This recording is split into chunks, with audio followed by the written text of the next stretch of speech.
জাতীয় নির্বাচন কবে হতে পারে? কবে নাগাদ জাতীয় নির্বাচন হবে এবং জাতীয় সরকার কবে আসবে বাংলাদেশে? এটা নিয়ে কিন্তু মানুষের মধ্যে অনেক সন্দেহ। অন্তর্বর্তীকালীন সরকার ডক্টর ইউনূস তিনি কিন্তু এই বিষয়টা একদম ক্লিয়ার করে দিয়েছেন এবং বিভিন্ন উপদেষ্টা তারাও কিন্তু বারবার এই কথাটা বলেছেন যে কবে নাগাদ নির্বাচন হতে পারে বাংলাদেশে। বাংলাদেশে এই মুহূর্তে যেই অবস্থা চলছে সেই অবস্থায় অনেকেই মনে করছেন যে নির্বাচনটা খুব তাড়াতাড়ি হয়ে গেলে ভালো হয়, আর অনেকেই মনে করছেন না, অন্তর্বর্তীকালীন সরকারকে একটু সময় দেওয়ার দরকার। তো অন্তর্বর্তীকালীন সরকার ডক্টর ইউনূস তিনি কি বলছেন বা তিনি কি ভাবছেন নির্বাচন নিয়ে?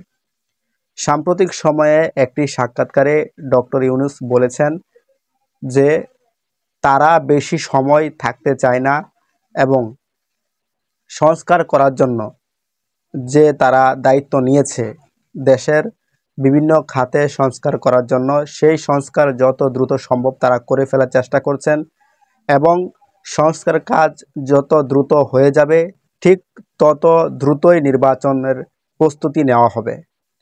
ডক্টর ইউনূস বলছেন যে তারা সংস্কার কাজ খুব দ্রুত করে ফেলবেন এবং যদি সংস্কার কাজ খুব দ্রুত হয়ে যায় তাহলে খুব দ্রুতই তারা নির্বাচন দিয়ে দিবেন।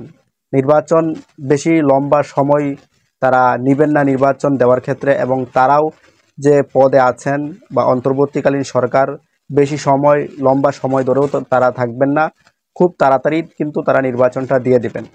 তো সংস্কারের জন্যই দেরি হচ্ছে নির্বাচনটা মূলত।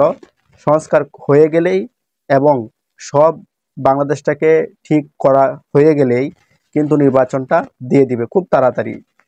সময় 2 থেকে 3 মাস, 2 থেকে 3 মাসের ভিতরেই কিন্তু নির্বাচন হয়ে যাবে, এমনটাই বলেছেন ডক্টর ইউনূস।